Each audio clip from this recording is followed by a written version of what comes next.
Chaitanya Jaya Nityananda Jaya Dvaita Chandra Jaya Gaur Bhakta Vrinda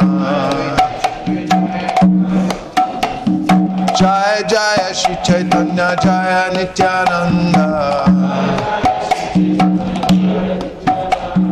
Jaya Dvaita Chandra Jaya Gaur Bhakta Vrinda.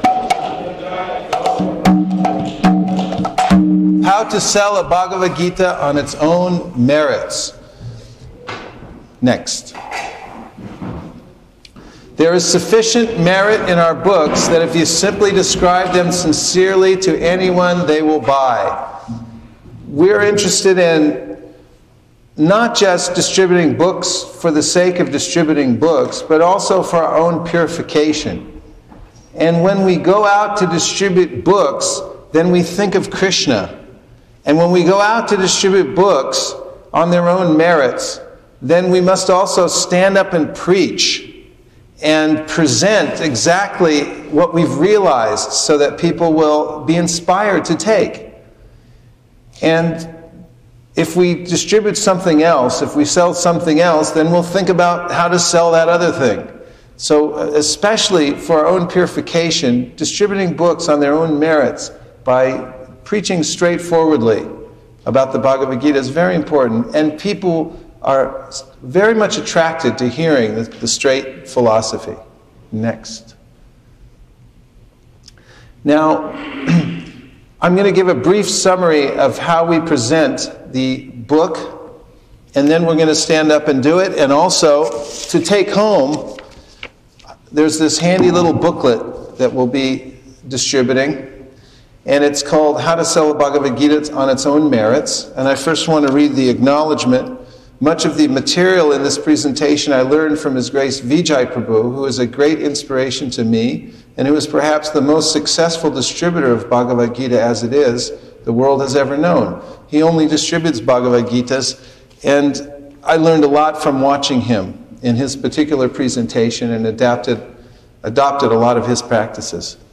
So one thing to know is when you have a Bhagavad Gita in your hand, that the Bhagavad Gita has everything you need to present in itself so that people will become interested and want to take a Bhagavad Gita.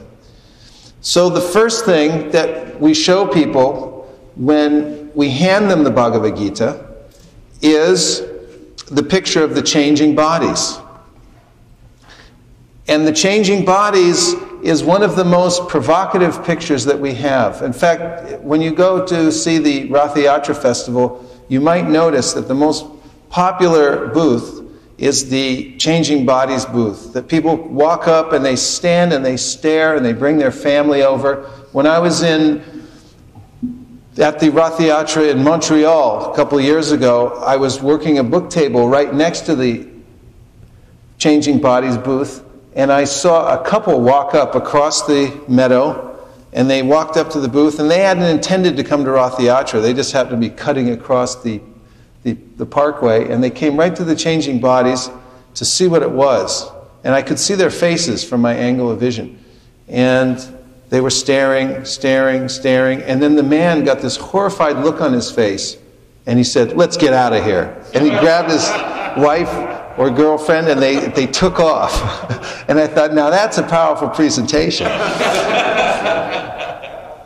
has its effect, because most people don't think about their life as a continuum. So when you show this picture, the changing bodies picture, it's a very powerful image in and of itself. And then with a little bit of presentation, which we'll see on the next slide, I believe. Just passing through. Okay, just back up once. Now, what we say here, we point to the baby's body, and then with a sweeping motion, we point all the way through the continuum of bodies, and we say, see, we start here, and we end up here. Pointing to the dead body. We start here, and we end up here. Can everybody do that? And say, we start here, we end up here. Actually, if you could, a couple of devotees, pass out the Bhagavad Gitas that we have here. so that you have one in your hand. You can be looking at this and just feel what it's like. See? In order to distribute books, you got to get books. It's one of the laws. Wow, look at all those Gitas going out. Pretty good. So this is the first one that we're just passing through. So see, we start here and we end up here, and we're all just passing through. You'll find this on plate 5 of the first set of pictures.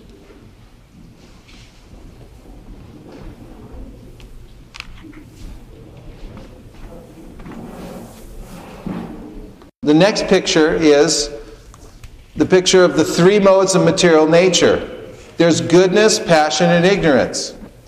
And on this picture, I show people that I say, see, here's 3 modes. We're all controlled by 3 modes: goodness, passion, and ignorance.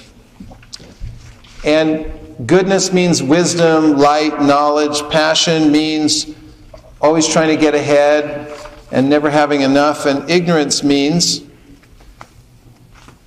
that sleep, laziness, and darkness. So we point out the 3 modes. See, we're all conditioned by 3 modes: goodness, passion, and ignorance. Goodness brings wisdom, satisfaction, and peacefulness. Passion brings the desire to get ahead in life and the impetus to work hard and get more material stuff. And ignorance brings sleep, laziness, intoxication, and the tendency to put things off. On this presentation, we're just showing them the 3 modes of material nature and explaining them. And then I step back and say, so which one affects you the most? Ask them a question. Which one affects you the most?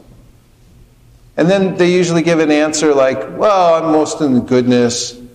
And then I'll say, yeah, you look like goodness. Or they'll say, I'm kind of in passion and ignorance. I say, yeah, I'm kind of like that too. We're all sort of a mixture. So next slide.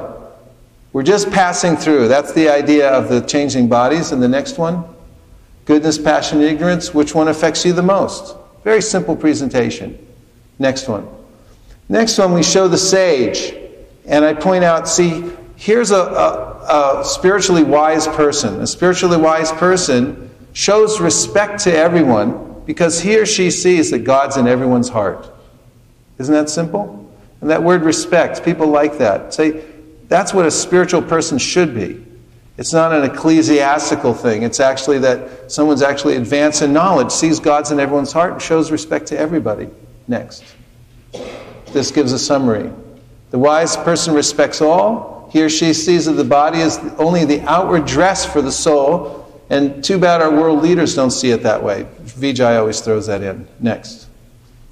Next we show the horses. And you'll see the picture of the horses here. And we point out, now this one, and when you're showing these pictures, you can just turn to the next picture, and just say, now this one shows, because you're just doing a show and tell. Now this one shows that our senses, and you can point to them, seeing, touching, smelling, hearing, all these senses, they're like the horses. And the reins are the mind, the driver's the intelligence, and we're the passenger in the body. And if the horses are out of control, then we're in for a wild ride. Very simple presentation. Next. So we say the first benefit you get from yoga is you become master of your own senses. Now go back one. And then we just point to this yogi sitting there. Very compelling picture. And we say, turn to the next one. You see, this guy's got a little carried away with his yoga practice or something like that. He's been sitting there a little while. You know, people just kind of look and go, wow, what's that? It's like yoga. He's been sitting there a while, huh? It's a little light humor. Okay, next one. Now, this one everyone can relate to. In fact, we noticed last night people are even getting tattoos of this on their back and such. But this presentation on the right-hand side, we say, see, this is about karma. You've heard of karma before, right? Karma means what goes around comes around. Simple like that. You've heard of karma before, right? What goes around comes around. Okay, next. Now we turn from the pictures. We've showed a few pictures and given just a little commentary, which you can memorize in a few minutes, how to present that, and just practice it. Then I point out the Sanskrit. You'll notice on the right-hand side above where it says Bhagavad Gita, it's in Sanskrit. Normally I'll just turn to one of the texts within the Bhagavad Gita, anywhere where there's Sanskrit, and turn to the next one. And point out this book comes from the ancient Sanskrit language. It's a very difficult language to master, but the author of this book has unlocked all of its ancient secrets, and it's in this book. Simple presentation like that. See, this is Sanskrit. It's a very ancient and complex language, but the author has unlocked all of these secrets. Yes? So one of the things that I added is what you were saying also too. You know, and we even teach you how to spell it and pronounce it. I show them the back. You know. And Leela also shows in the back of the book that there's a place where you can learn how to pronounce it and spell it. And they like that too. Nice. Nice addition. Next one. Then we turn to the back of the book after showing the Sanskrit. And on the very back you'll see it's mentioned Thoreau, Emerson, Gandhi. So we say this book has been read by great thinkers throughout history. Thoreau, Emerson, Gandhi. And now, of course, you're just dropping names. But Thoreau, Emerson, Gandhi, and then you can also mention Einstein, Dr. Martin Luther King Jr., if you like. And just say a few names. See, all the great thinkers throughout time have studied this book. And just show them on the back that here they are, and here's the people who have read it. And go ahead, one. In the front of the book, actually at this point, we turn to the university endorsements. And particularly in the front, I point out, you'll see it says on the first page, at the very bottom, University of Southern California. And in the next one, there's Georgetown University. You see in your book, everyone got that? The endorsements? Raise your hand if you didn't find it. You didn't find it? Look in the very front. Endorsements. A critic's praise Bhagavad Gita. Very first page. Look at the very bottom. There's University of Southern California. And then turn the next page at the very bottom. It says Georgetown University. There. Georgetown University of Southern California. So this is the point we bring in and say, see, these are used in major universities like Georgetown University, University of Southern California. We bring those up because they're very recognizable names. Now we turn to the printing. And you'll notice on there's a page in here that tells how many books have been printed. It's just before it says Srila Baladev Vidyabhushan. See, it says previous printings and current printing. If you don't have that, raise your hand. Okay, so we just point out that, see, our first printing, we printed almost 1 million copies, and just a couple of years ago we printed another 80,000 copies to give to the nicest people that we meet. And then this is the last part of the presentation where we say that we're doing this as a benefit to spread love for God, and we just ask for a donation. Now, I've given more complex or a more detailed explanation of the donations, but asking for the donation at the end means simply you've come to the end of the presentation and then you just tell them what we're doing. We're doing this as a benefit to spread love for God. It's a very simple way to put it. And we just ask everyone for a donation. Many people will say, well, how much should I give? And we say that after printing and shipping and handling and everything, these books cost us about $8. So most people give between 10 and 20. It's clear and straightforward. So this is the gist of the presentation. But we can go through it a little bit more in detail in this booklet. And if we can pass this out also. How to sell a Gita on its own merit. Are there any questions so far? We're going to be a little short on time. Okay, we'll print some more. but you can double up with a partner to look at this.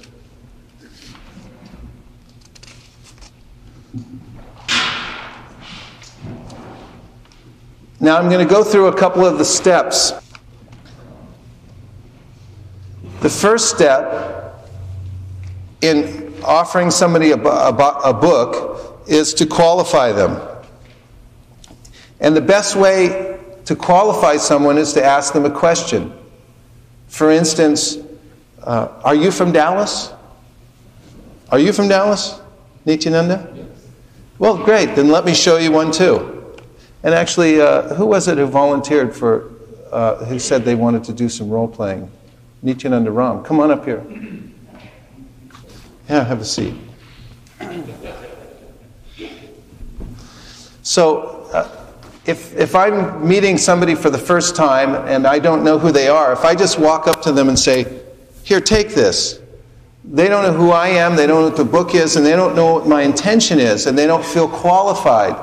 Therefore, to ask a qualifying question when you meet somebody is giving them an opportunity to respond, and then based on whatever they say, whether it's yes, no, maybe, anything, then that qualifies them to accept the book. So, are you from Dallas? Yes. Oh, great. Let me show you one too.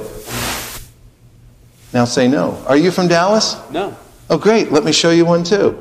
It doesn't matter if they're from Dallas or they're not from Dallas. That's not the point. The point is whatever they said qualified them. Like, I knock on the door. You open the door. Hello. Is this your apartment? Yes. Great. Let me show you one too. Now say no. Is this your apartment? No, it's not. Great. Let me show you one too. You know, so the point is that it's not their answer, but whatever sound vibration they made qualified them to get the book. That way it's not a surprise when the book goes in their hand. So some devotees will say, I'm from San Francisco. Where are you from? I'm from Dallas. Really? Okay, let me show you one too. And it's like, oh, okay then. Here we go. Let me show you one too. Whatever they said qualifies them to take the book. Next, show versus give. We don't say give, because then people get the wrong, unless you're giving.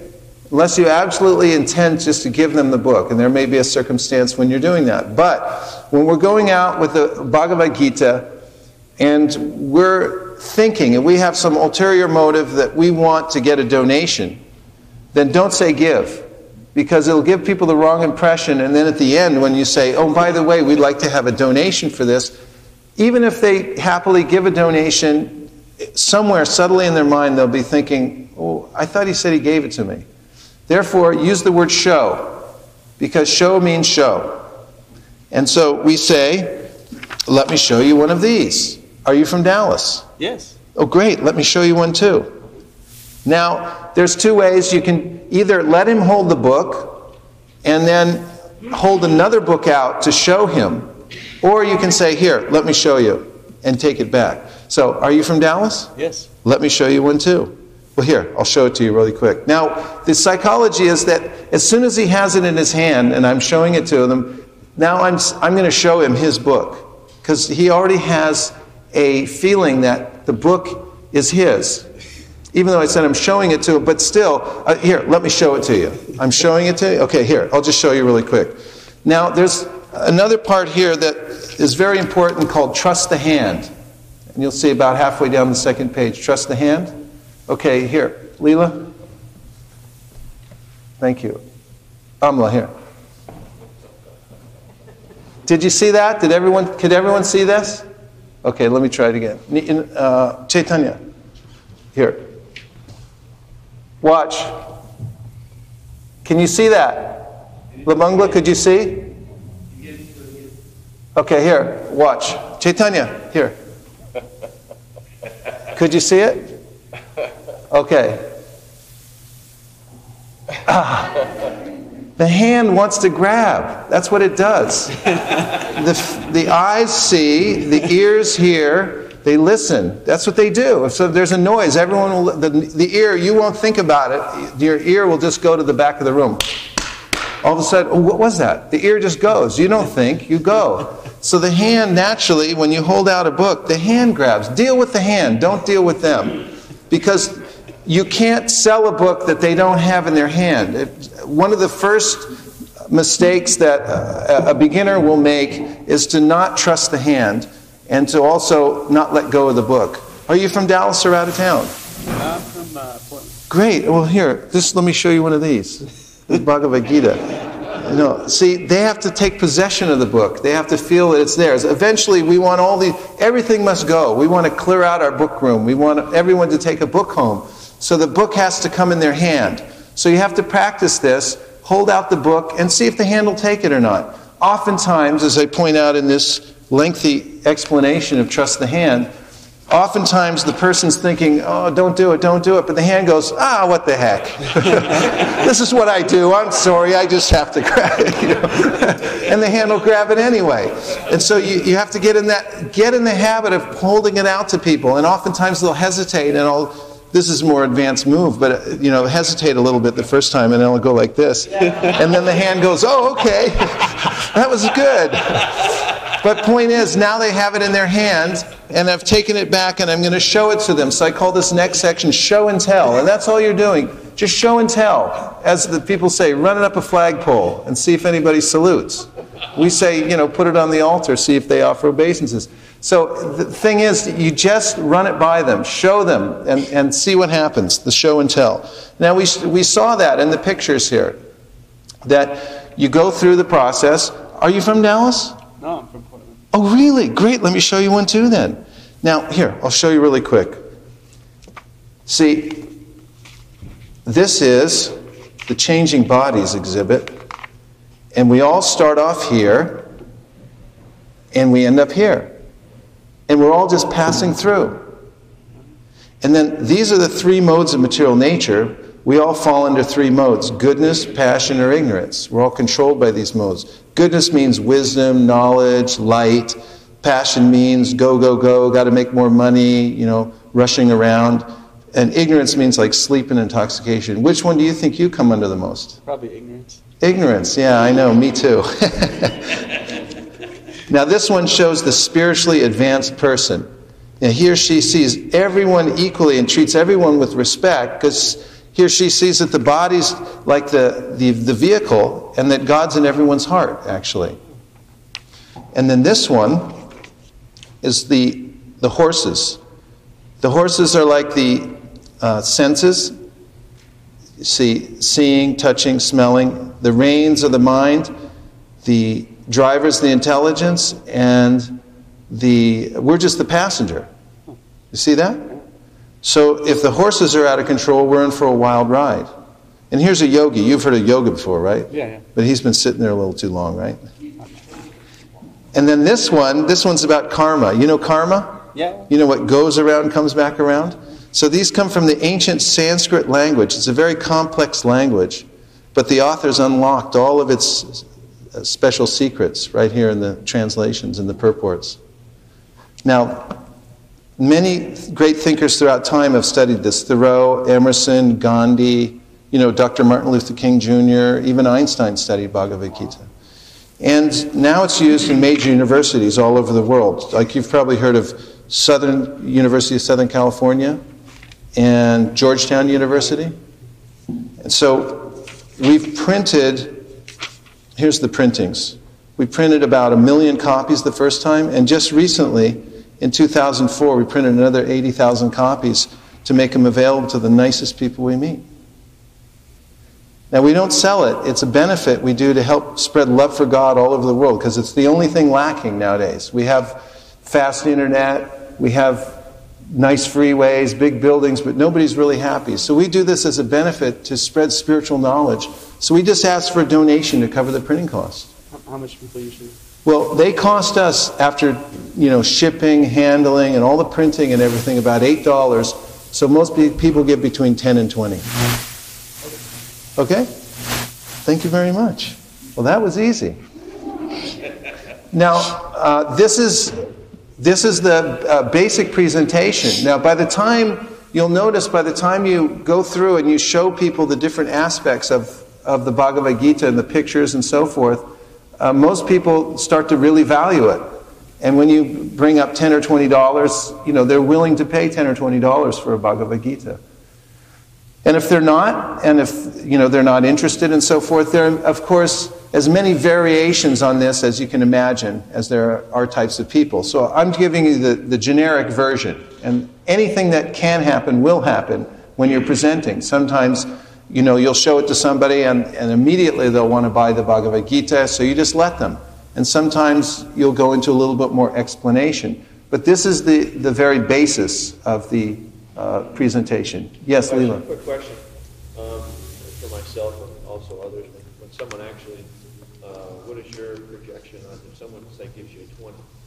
Sometimes you give them another book, or do you sometimes just say, okay, that, you know, that's what they're giving and let it be? Or his question was, what happens if someone gives a donation like a 20? Do I give them another book, or, you know, what's the situation? And it really kind of depends on the person. Normally, my tendency is to give people more books. If they give more Lakshmi, then we give them, you know, more books to take home. And sometimes I just leave it at that, because it's kind of nice somebody giving a nice, neat $20 donation or more for a Bhagavad Gita and taking it home. It's everything they need is here. But oftentimes I'll put on top of it like a higher taste cookbook or something like that. And I'll say, and also here's something on vegetarian cooking and that type of thing. And then, as we'll explain too, to finish the conversation, we make these mantra bookmarks, and we'll ask them, do you believe in the power of prayer? Yeah.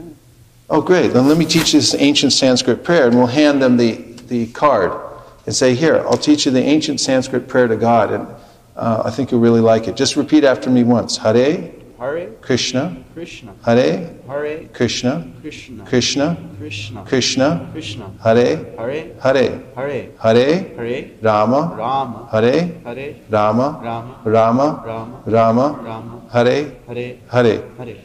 Oh, you're a natural. And people are so pleased with themselves when they say the mantra, and we're pleased with them too, and it's a very pleasing situation to take the time. Yes? How long should our presentation go? Presentation should go just long enough. Not too long and not too short. If you meet somebody who's in a hurry, and I'm going to address this in a minute, and you might want to look in that folder for the thing called Communications 101, because I'm going to go into that and do that really quickly before we all stand up. Just long enough so that it's not too long and not too short. If you see they're in a hurry or they're becoming impatient or something like that, you can cut to the chase. You can cut to the donation line at any time and just tell them what we're doing and why we ask for a donation. You can do that right away. Sometimes people say they're in a big hurry. And we're going to go into this on the Communications 101. For instance, how to present to somebody who is in a hurry. So I'll say that I'm in a hurry. You say that you're in a hurry when I say, are you from Dallas? I'm in a hurry. He said he's in a hurry. I couldn't hear him, but say it really loud. Are you from Dallas? Yeah, but I'm in a hurry. Are you in a big hurry? Yes. Well, should I show you this should I show it to you really quick then? Okay. Okay, he said okay. So this is something we'll learn in Communications 101, and then we're going to stand up and try the Bhagavad Gita presentation. Any other questions before we move on? Okay, thank you very much. Hare Krishna. Thank you, Nityananda. Yes, Chaitanya. In one conversation devotees were having with Srila Prabhupada was saying that just by reading his books, one can go back to Godhead. And the devotee asked, well, Prabhupada, you also say that we're supposed to get initiation before we can go back to God. He said, yes, when you buy one of the books, it's like it's the same as getting initiation when you buy a book. So in one sense, when you repeat the mantra to their ear, they're actually getting like a form of initiation in a sense. So actually, that qualifies them to read the book and actually go back to God. Yeah, initiation means to start something. So when you give them a book, when you teach them the mantra, you're definitely starting them on their journey. And this is the whole point. Thank you. So Communications 101. Next. Focus on what's most interesting to the person with whom you're communicating. And what could that be? Next. His or her own self. That's right. So the most interesting topic is one's own self. Next. Dale Carnegie, remember that a man's name is, to him, the sweetest and most important sound in any language. So when you want to attract somebody's attention, remember that talk about what's interesting to him or her, and that's him or her. Next. Shukadeva Goswami, therefore it is his own self that is the most dear to every embodied living being, and it is simply for the satisfaction of this self that the whole material creation of moving and non-moving entities exists. Next. People really want to know what's in it for me. So keep that in mind when you're presenting. They're interested to know what they'll get out of this. Next. Become a master asker. Next. So a question serves many purposes. That's why you should become a master asker. So a question, make a picture of a question mark in the air with your finger. And if you were to make that out of wood or something like that, what would it be? It would be a hook, wouldn't it? So a question mark, remember, a question is a hook. So as an example here, as we just did in this demonstration, the recipient says, I'm in a hurry. And if you say, no, just stop for a minute, you're forcing them. And they'll say, no, I told you I'm in a hurry. However, if you use your hook, take out your hook, and they say, I'm in a hurry, and you ask a question, and you say, are you in a big hurry? They say, yes, I'm in a big hurry. Then you say, shall I show it to you really quickly then? Now, if they say yes, they'll buy a book.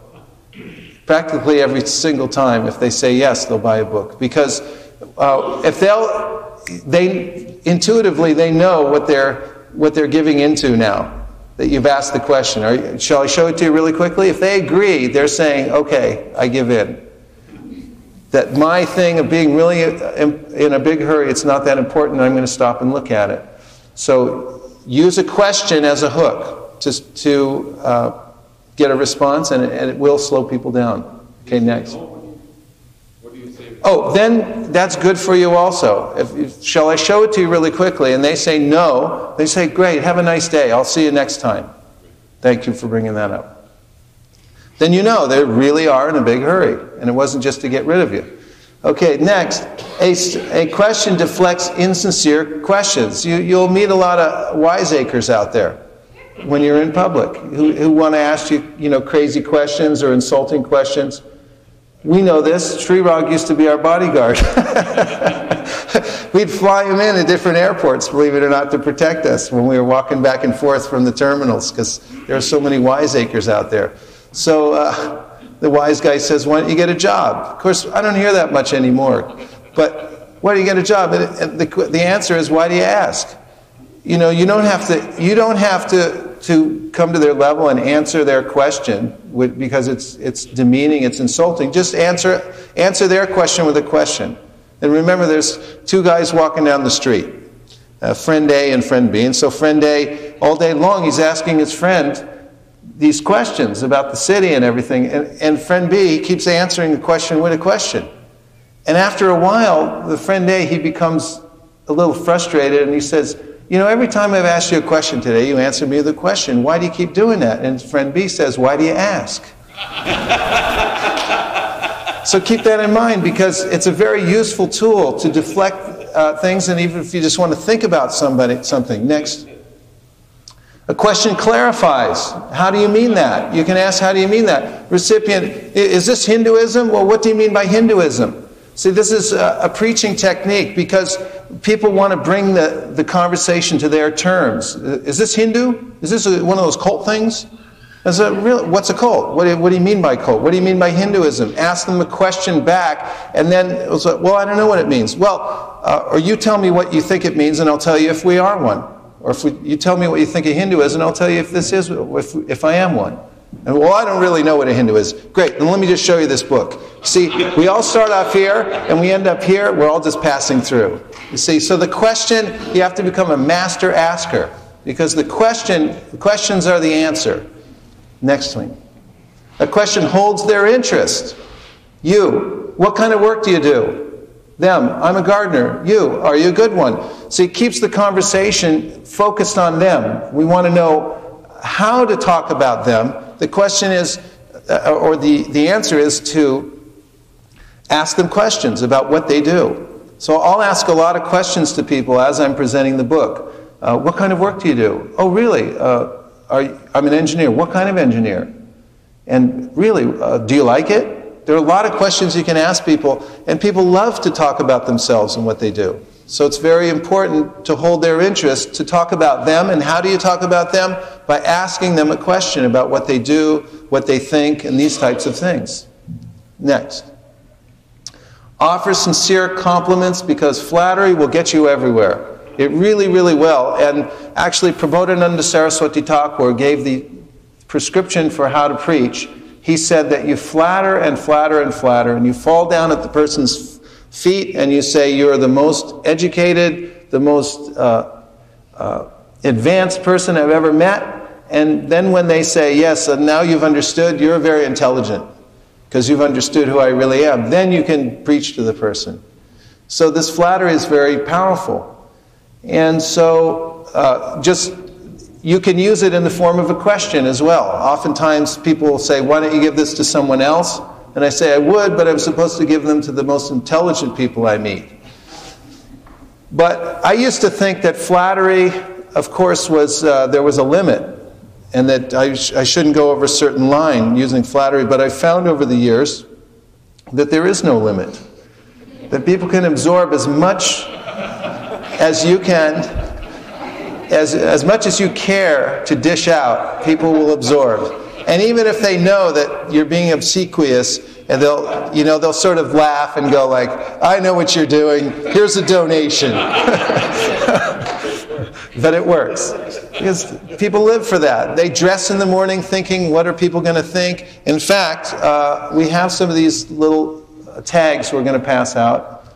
And as many of these tags we have here, if you could pass them out at random. There's not enough to go around, but that's by design, because not everyone needs to have one. We're going to switch off. But it says on this tag, make me feel important.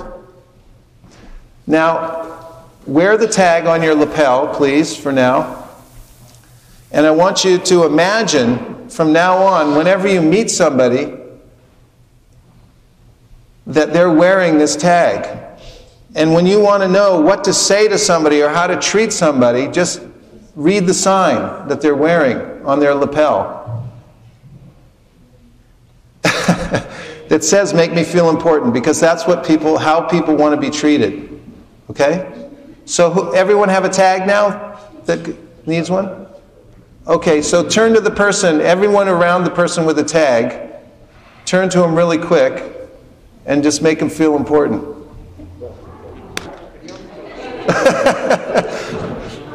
I can see Dharma's doing a great job. Huh? 1 minute. I just want to say. Oh, okay. Yes.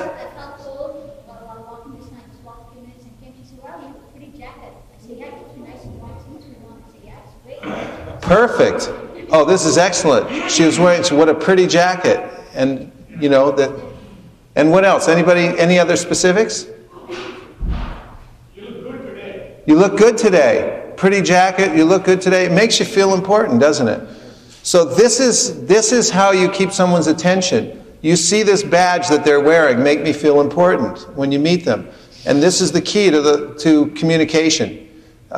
You notice something about them. Nice hat, nice hairdo, nice jacket, shoes, anything. Of course, Brigupati Prabhu always points out that you can notice clothing items, but when you notice how nice their hair is, because it's actually connected to the body, then they really like you for it. But anything you can imagine to point out, use your imagination to make somebody feel important.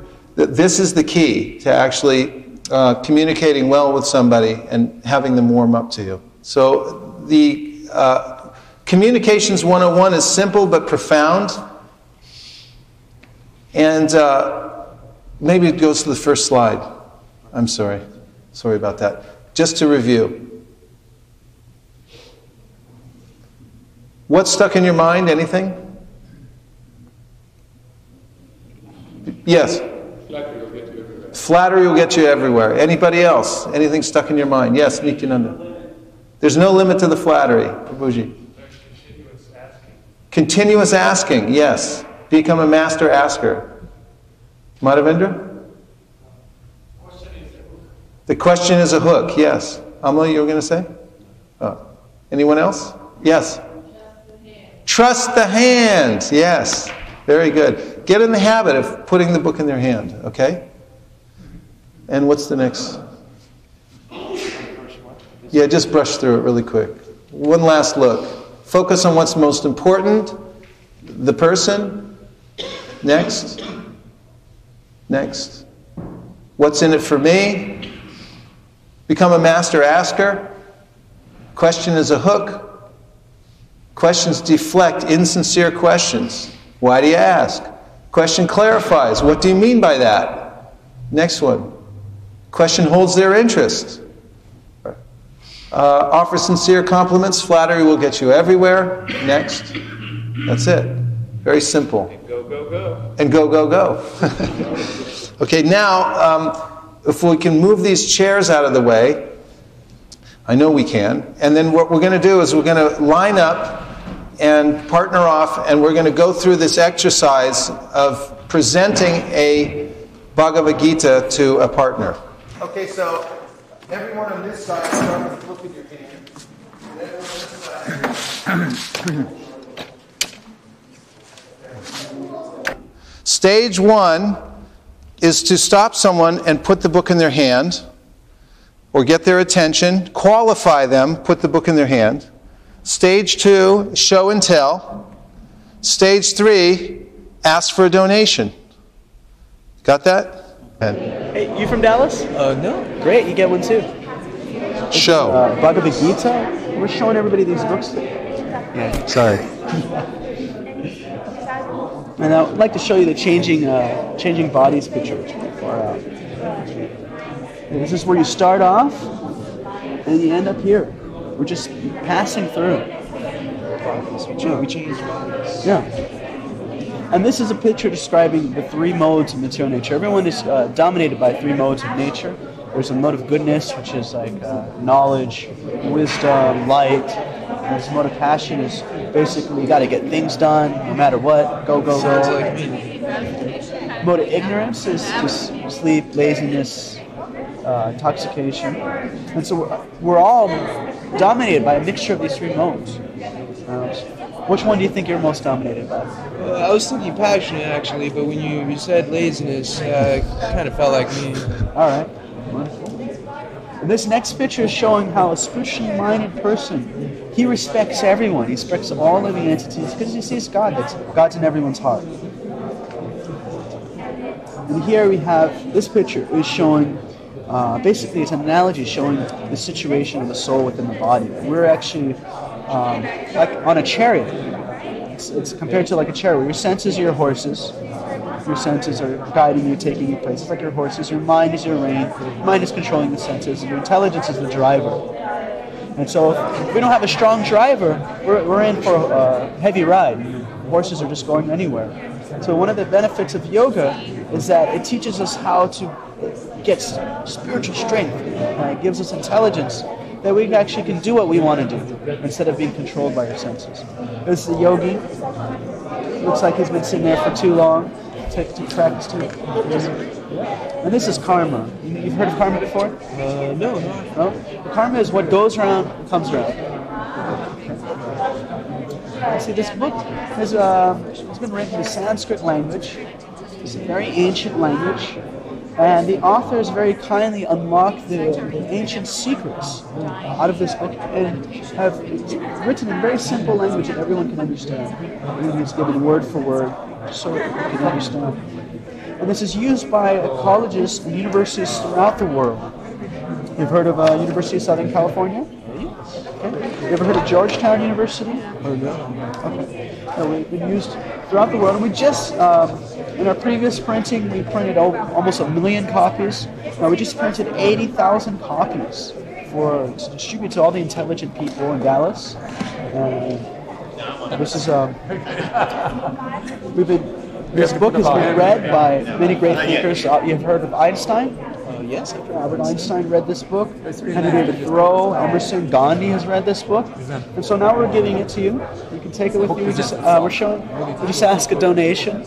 How much do people give? Well, the printing costs us about $8, and so most people. Last person just gave 20, so most people give from 10 or 20. There you go. All right. Thank you. Arriba. Okay. Are you from Dallas? Yes. Great. Let me show you one too. Oh, thank you. This is the Bhagavad Gita. It's an ancient Bhagavad Gita. Let me show you real quick. Let's see. This is a good one. Oh, this is nice here. So this is the Changing Bodies exhibit. We all start here and we end here. You see? Yeah. Just passing through. Yeah, just passing through. This is the three modes of material nature: goodness, passion, and ignorance. Goodness being light, and passion being work hard, go, go, go, and ignorance being intoxication and darkness. Which one do you think you might be? More like ignorance. Yeah, me too. I know that is. Let's see. This one is the self-realized soul. He sees God in every individual, so he treats everyone with respect. Oh, that's great. That's nice. This here is an interesting one. This shows the senses and the mind and the intelligence and the passenger here. Wow. As the senses are the seeing and smell and hearing and whatnot, Right. the mind connects to the intelligence, Right. and well, we're the passenger. Right. You see, if the senses are out of control, we're in for a ride. Right? Yeah, you see. One of the great benefits of yoga is once the senses and the mind come into control, we can actually live more peacefully. Great benefits of yoga. Right. You see this guy? He's been doing it for a long time. Yeah, he's been at it for some time. What else? Oh, this here is this shows the law of karma. What goes around comes around. For every action, there's a reaction. You see. So, the ancient Sanskrit language, as you see here, Right. it's the oldest language in the world. The author here, he's taken the Sanskrit language and broken it down for us and explained it very nicely. So much so that the greatest thinkers of the world, Gandhi and Ralph Waldo Emerson, Henry David Thoreau, they've all read this. Wow. It's very nice. It's studied in the greatest, the nicest universities. As you see, you've heard of University of Southern California, yeah, Georgetown University. Right. See. Previously, we printed almost 1 million copies. Wow. Yeah. Recently, 80,000 we printed more to give to the most intelligent individuals that we come Wow. across. Thank you. We do this as a benefit to spread spirituality throughout the world. All we ask is a small donation to help with the printing costs. How much does it cost? After printing and shipping and handling, it's about $8 for the book. So most people give between 10 and 20. You do the best you can. Here's $100. Very nice. Yes. Cut. University of Southern California uses this book. Georgetown University uses this book. So this book is well respected in intelligent circles. If you go right here in the front, you can see we've almost printed 1 million copies of this book.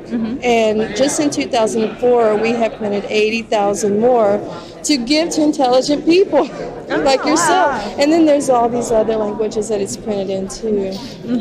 Wow, that's really fun. There's a lot in this book, isn't there? This is a lot.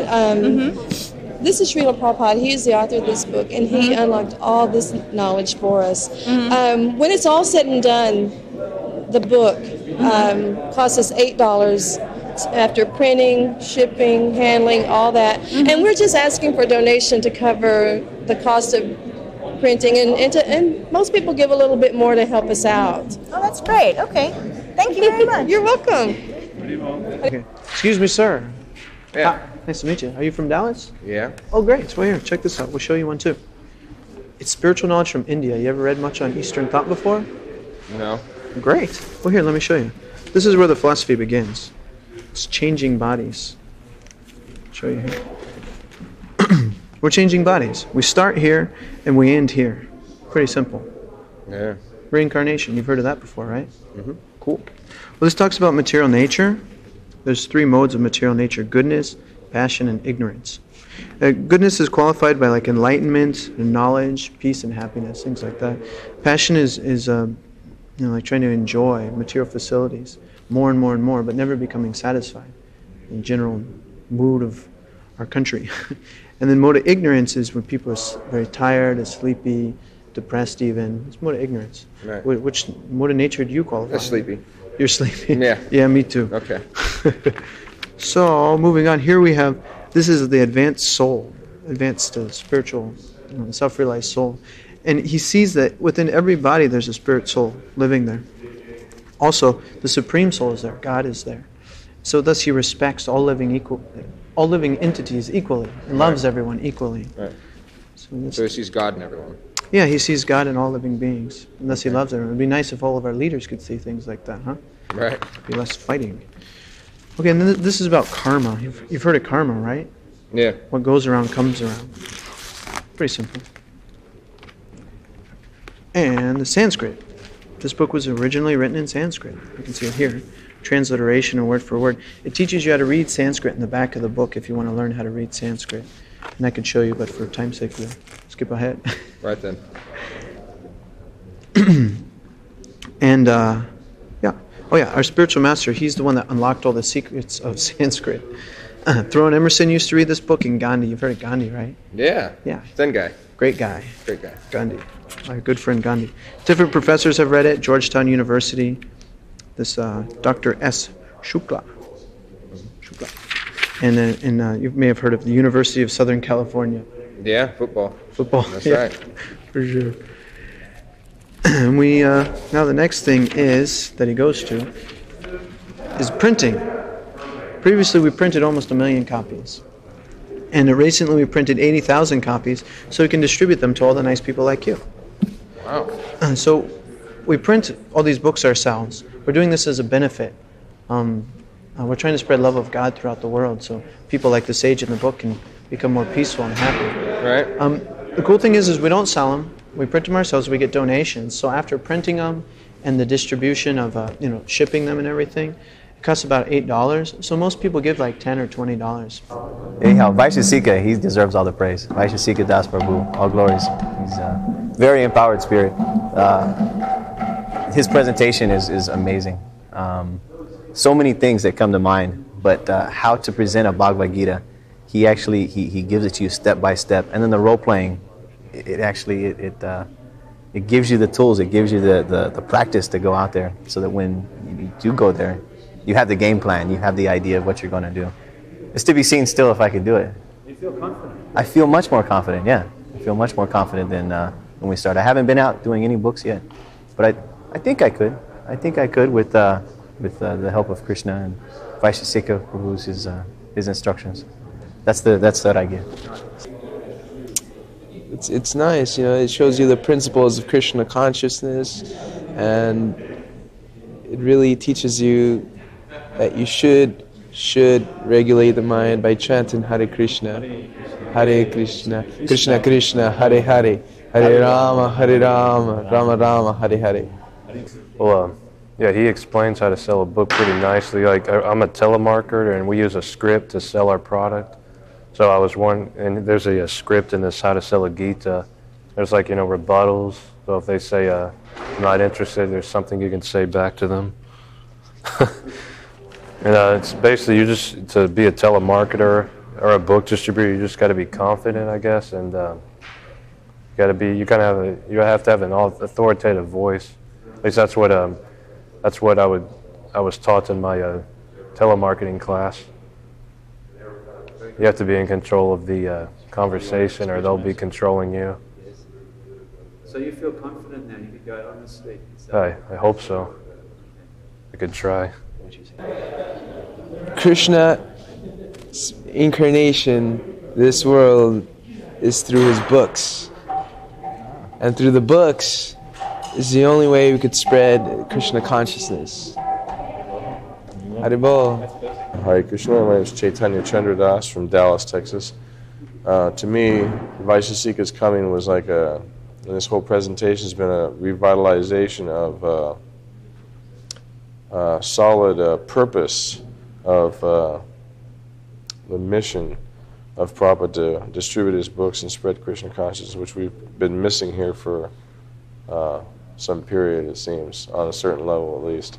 And now this is revitalizing the mood of distributing Krishna, getting out of Krishna's way and allowing us to go out and give people Krishna in a nice way. So I think from this whole experience that the consciousness is going to turn around in a very nice way, and people are going to become enlivened and happy from distributing Prabhupada's books. Prabhupada, Prabhupada, Jaya Jaya Prabhupada, Prabhupada, Prabhupada, Prabhupada, Hare Krishna, Krishna Krishna, Hare Hare, Hare Rama, Rama Rama, Hare Hare, Hare Krishna, Krishna Krishna, Hare Hare, Hare Rama, Rama Rama, Hare Hare. Go Premanandi, Hari Hari Bo. So congratulations everyone for graduating from the How to Sell a Bhagavad Gita on Its Own Merits. Did everyone have a good time? Okay, this is a guaranteed program, so remember, double your money back if you're not able to sell a Bhagavad Gita. This requires practice. These are just some general ideas, but these practices that we've taught you today have been passed down from one book distributor to another. They're definitely potent and effective, so if you'll just practice them, and you do it in your own words, in your own time, with your own style, you'll be very, very successful, and you will sell Bhagavad Gitas. We will see how the weather's going after the feast this afternoon to see if we'll be able to mobilize today, and if not, then we'll plan on mobilizing tomorrow and getting out. And we will also have a presentation tomorrow morning to wrap up the seminar, and that's at tomorrow morning? 10 o'clock tomorrow morning. The 7 secrets of highly successful book distributors, that sort of ties everything together. Okay? Gop Premanandi Hari Hari Bo. Transcendental Book Distribution Ki Jai. Srila Bhaktisiddhanta Saraswati Thakur Ki Jai. Srila Prabhupada Ki Jai. Gop Premanandi Hari Hari Bo. Thank you very much. Hare Krishna.